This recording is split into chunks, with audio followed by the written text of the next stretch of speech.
What up, what up? Welcome back to the channel. I'm J and we are locked in. This is Snowfall episode 5, and we know that everyone is trying to get right. They're trying to hit the ground running and be able to pick up where they left off and keep things running smoothly with Teddy back in town. Now, of course, we know those prices ain't went down. Family, they kind of going against each other, and the last thing we seen was Sissy trying to make sure that Franklin will be okay and they can get rid of Teddy. Now, before we jump into this episode, shout out to the notification gang. If you're new to the channel, you'll be a part of it. Hit the subscribe button, turn on your notification bell so you get something every time I upload. Hit that like button. It's the easiest thing you can do. Now, we're moving forward. So we all want to know what exactly is going on with Sissy. She met this man at the diner. She's talking about getting rid of Teddy and protecting her family.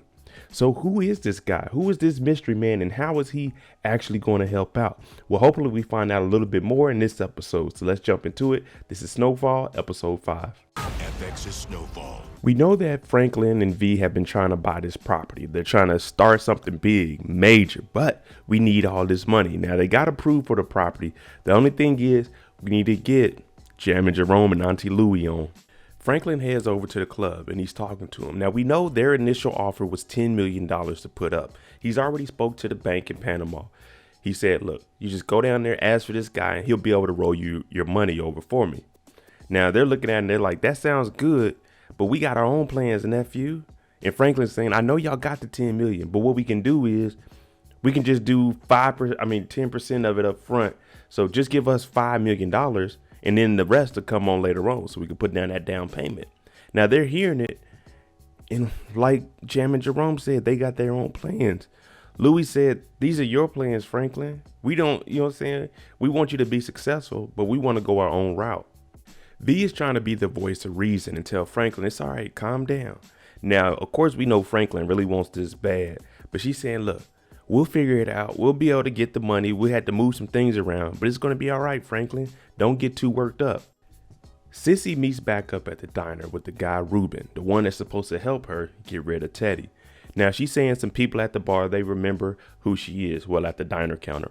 And he's like, all right, cool. Well, let's talk this business. I know everything the CIA put you through. We already got that established. So what he's saying is, in order for us to get Teddy, I need you to put this pen in Franklin's office so we can understand how the business is ran. Now, one thing Sissy knows is Alton, he messed up doing all this running his mouth. She's saying, I'm not going to spy on my son doing illegal activities just for you to get Teddy, because I know you're going to try to bring my son down with it.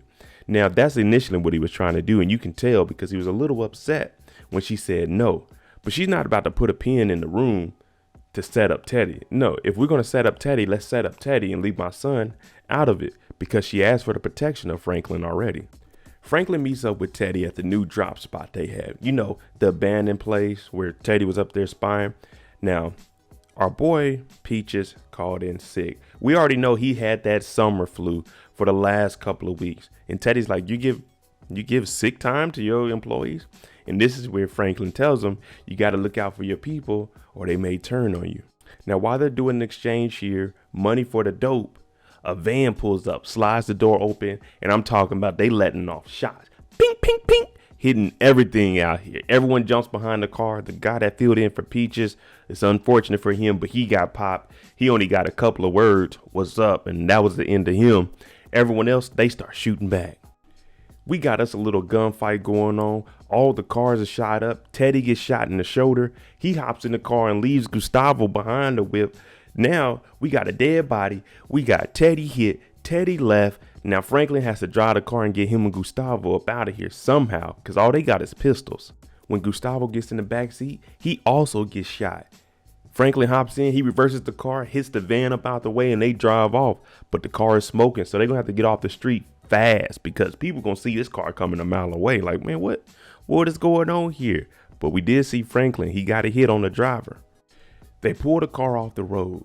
Now, the first thing they need to do is tend to this bullet wound. And what you want to do is always apply pressure to it. If you can tie it up, do something, definitely. But if you hit like an artery or something, you always want to tie above it, so your blood, even if it stops flowing to the bottom part of your ligaments, it'll still keep the top part. But in an event like this, you're good. Just cover it straight up, apply pressure. Gustavo looks at the wall and he sees that this is gang territory.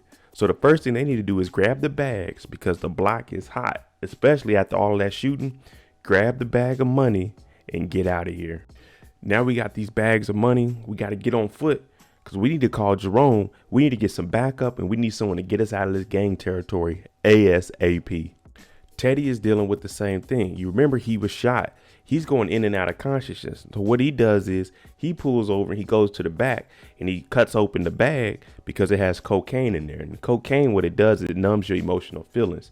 So what he does is throw it on his bullet wound because this right here will get his mind off of it. It's just going to numb it up. Now it's going to be temporary, but this actually would work. Gustavo and Franklin, they're trying to get a little bit cleaner so they can go to this payphone and they won't be as noticeable. Now, Franklin is saying, I don't know what car that was, Gustavo. No one drives a regular car in a drive-by unless it's these new foods in 2021, 2022. These kids that do it on Snapchat. But he's telling Gustavo, I don't know who it was, man. It was a drive-by. But they still need to make this call because they are in gang territory. While they're walking to a payphone, Gustavo's trying to figure out exactly what's going on. He's asking, where's Peaches? Franklin said he's sick. Forget Peaches. I know Peaches is good. Why did Teddy drive off and leave us? And Gustavo is saying, well, I know Teddy didn't set us up because he's the CIA and he wouldn't have got shot trying to set up something like this. So we don't know who these people were at this moment. They were supposed to have a family meeting to dictate where we were going to go first. You know what I'm saying? We already exposed that Teddy got rid of Alton at the family dinner when Sissy came back. So now they're all having a meeting, but Franklin isn't here because he just got in a shootout. Now Sissy is telling them, look, we're giving you all opportunities to go legit so we can get out the game because this is all going to crumble. And we know that you're never going to be on the top forever, especially if you're in illegal activities. But Auntie Louie and Jam and Jerome, they still have their own plan. Yeah, Franklin has this development company, but that's not what they want to do with their money. You have to remember what time this is. You have to go to a payphone. Franklin paged Louie, Franklin paged Jerome. He goes over there and someone's on. He's like, hey, bro, how long you going to be? Dude over here having a whole conversation, big kicking it, talking about out on the block. Oh, yeah, what y'all doing today? Now, if anybody comes up to you with a Versace jacket, a dookie rope on, and a Jerry curl, do what they say. Back in the projects, you remember Leon was trying to gather up all these guns. I'm talking RPGs, Uzis, anything you can, even toss in a couple of grenades if you got them, Avi. And he's talking about Malcolm X told him it was our amendment right to be able to own a gun. Yeah, that's true. And then we see the guy that was attacked by the dog talking about, yeah, a black man with a gun is a dead man. Leon talking about, y'all need to open y'all minds, my brother. Now, he gets the page from Franklin also because Franklin is in need of help. But when he calls back, you have to remember this is going to the payphone, but he still has to go pick up the guns from Ivy. He eventually gets the phone by Deboing him off, talking about, get off the phone. Now he calls back to the payphone that Franklin pays from. And the first thing Franklin tells him is, we got hit at that drop. I need you to pick me up, send me some reinforcements. But at the same time, Jerome, he turns around and he sees a car coming. It's another drive-by. Now remember, they were outside of a restaurant just having a friendly conversation. They come by, they shooting up everything. You seeing workers getting hit. Some guy walked outside like, hey, what's going on? Back up. He gets hit. Sissy over here scared. Louie got this old ass revolver out. She letting off shots. Jerome is over in the corner. He letting off shots. So we got us a full-fledged shootout. Now, I told you they were in gang territory. So Gustavo's looking around. And it's some young boys. They start pulling up and they're looking. They're like, oh, they got money in their bag. Now, remember, Franklin doesn't have any ammo. So Franklin pulls his gun out, but all they got is bats and guns. So, you know, you never bring a knife to a gunfight in this case, but this is all a bluff. But the young boy with the knife, he doesn't run off. He stands tall. Now, everyone else, they scatter. You hear Gustavo tell Franklin, run.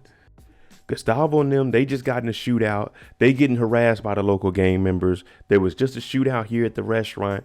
Sissy's on the ground. They trying to get her up. And Louie, she's smart. We hear the sirens. We got to get out of there. One, because we got guns. And two, it's dead people out here and we sell big dope. We don't need to be here. Sissy's talking about call an ambulance. You got to leave that to the workers. You got to leave that to those people. We need to leave. Now, Jerome is explaining to them that we got to go because they just came after Franklin also. Now, V, she's stepping up. And what does she do? She takes both of the guns from Jerome and Louie and puts it in her purse. You have to remember she's pregnant, but we also don't know who exactly she is. So the first thing I was thinking is maybe she's hiding it because if the police talk to her, she could say I'm undercover or doing some other things. But she's trying to hold it down and prove to the family that I'm loyal. Franklin and Gustavo, they putting them chucks to work, or they may have had Adidas, whatever they had, it's flat foot and it is hurt. But when your ass is scared and you got $3 million cash, oh, you don't get tired. There's no way you get tired when they chasing after you. They know you got that big bag, big bag. They hopping over fences. They end up finding a little crawl space up under one of these houses in the territory. So they jump in there, and the best thing for them to do is just lay low and just assume that they made it out safely. Now he's telling Gustavo, someone's coming after my family. When I talked to my uncle, I heard shots on his side also. So Gustavo, he out of breath because he out here in boots. He's like, but at least they're in a safe spot for right now. The only thing about having time is that means your mind is going to be racing. The police put Jerome on the car. Now they're over here asking V, let me see your bag. What you got in there? But what she's doing is holding it down because you remember she's pregnant. So the first thing she does is say, oh my God, someone died right in front of me. And she's acting like she was actually scared. And Sissy's like she's pregnant. But this is where Louis steps up and says, hey, I'm a criminal informant for Officer Buckley. I don't know if you all remember Pressa, but Pressa was from back in the day and she used to actually help out our boy Teddy. Now, when she gets home, she sees this shot up car on her lot. And she's like, what the hell is going on here? And then she sees a blood trail going into the house. She comes in and sees Teddy on the floor. And, oh, Thomas, I look like I'm doing better than you. And he's like, hey, don't call the police. Don't call the police. I don't want any ambulance or anything involved. But you're capable of doing this. Can you look at it? Can you handle this bullet? Now, this seems like it's a little foreshadow. Whenever dealing with blood, you do want to cover your hands. You don't want to touch it. And she does mention that a lady at the hospital, one of the workers, she contracted HIV from a patient's blood. So maybe that could be what Peaches has, since they are mentioning it in the show. She talking about, could you imagine catching HIV without having the fun? She's talking about sex, people. Use protection.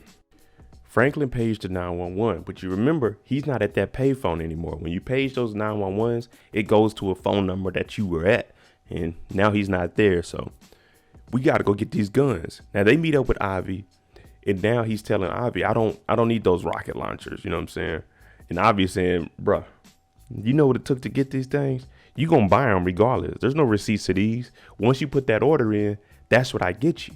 But guess what? Another car shows up. They know everywhere they're at. The drops, the pickups, the meetings. Somebody's following them. Now, Ivy and his people get to shooting back. Leon and his people get to shooting back. And they hit one person. But this guy doesn't have any ID or anything on him. Franklin and Gustavo been up under this house for a while. You gotta lay low. Now, he's talking about his whole family. They may end up gone. And then that's where he mentions to Gustavo that his girl V is pregnant. And Gustavo is saying congratulations. But since they lay low for a while, they can finally leave. But what Franklin says is, let's leave this money here, because if we get caught up, if we don't have the money on it, maybe they'll just jump us and whoop on us. But if we have that money, they'll steal the $3 million. So they decide to leave the money up under this house, and they have to come back later to get it. Of course, Buckley shows up and he's looking at him. Why y'all got people shooting at y'all? Y'all messed up with somebody? Jerome is like, hey man, can we go? He said, yeah, y'all can go after you apologize. Jerome ain't about to apologize. Jerome starts calling them out. Should I apologize for how you be acting at our club? How you be disrespecting my wife? And Buckley's like, you can say whatever you want. I'm a cop. Now, Louis, she ends up apologizing, and that lets them go. But Buckley ain't caring. He's a dirty cop. And for the most part, he's untouchable. As long as they have something going on in the streets and they're out of jail, he's pretty much safe. Now, if they get arrested and they start going to court and stuff, that's where he can get exposed. But as long as they're on the streets, he's okay. Now, this girl, Pressa, she's on another level. She's in here and she didn't put Teddy up under so she can go in there and remove the bullet. But she's saying, I miss how high you used to get during surgery, going in and out, basically taking advantage of men when they up under the needle. She starts messing with herself, say, ooh, I want somebody to go down on me. It was always a fantasy of mine. I'm thinking, who the hell is this? Now, you got to remember, they are out of it. When you're up under there, he's like, She over here, she start playing with herself. I'm like, oh my goodness, no. Franklin and Gustavo, they need to get to a phone. But what they want to do is get inside of somebody's house, break in where they can use that phone, and it'll be a little bit of safety. Because 9 times out of 10, you're going to break into a house of somebody that really ain't in the streets. They don't have any guns or anything. They're just normal working people. So you don't want to be out at that payphone. And they find this house and they decide to go in. When they go in, it looks like it's a taxidermist's house. That's somebody that stuffs animals once they're dead. They go in. Franklin was a little scared. See this big ass bear. You're like, oh man. Gustavo's like, hey, scratch all that. There go a phone over there. Franklin gets ready to get on the phone and he gets hit with a dart. He turns around like, man, what the Then Gustavo gets hit. Whoever lives here, this man has tranquilizing darts. He done hit both of them. Took them down.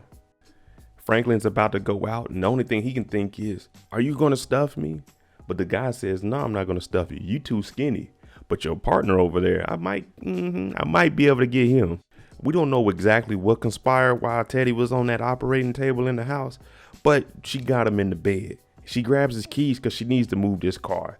A car with all these bullet holes in it in her neighborhood, it will be noticed. But when she goes out there, she sees in the back that we got a whole bag full of cocaine. She talking about, oh, hello. That means she's about to dabble in the white girl. Back at the club, everyone is talking about what happened to them today. Leon got shot at. Jerome got shot at. Franklin got shot at. And Leon is saying whoever it was, they left a body out there, no ID. These guys don't care. Now, no one's heard from Franklin. It's been a couple of hours. So they're assuming the worst. And that's normally what your mind does. You always assume the worst or the best, when normally it's right in the middle. But Jerome is saying, hey, look, we're going to go out there. We're going to go look for him. Leon, you guys go this way and ask around. Sissy and V, y'all sit here. Franklin is a survivor. We're going to find out what happened to him. Now Franklin and Gustavo, they in deeper than they thought. Earlier today was just shootout, some kids. Now they wake up and they stuck in a cage. Franklin like, Gustavo, hey, Gustavo, get up. Because now they are stuck in a cage. When they got them going through the little thing they were going through with that tranquilizer in their system, they wake up and it's a tiger in another cage. There you go, episode 5 of Snowfall. Let me know what you all think. Do you think that Jerome and Leon are going to figure out where our boy Franklin is? And also, who is this guy that kidnapped them and put them in the cage next to a tiger? What significance is he going to have? Let me know what you all think. I'm Walter. If you like the content on the channel, hit that like button, hit that subscribe button. Make sure you tune in tonight, 9 p.m. Eastern, for the Snowfall live after show discussion. I'm Walter, and I'm out. Jimmy on the beat, boy.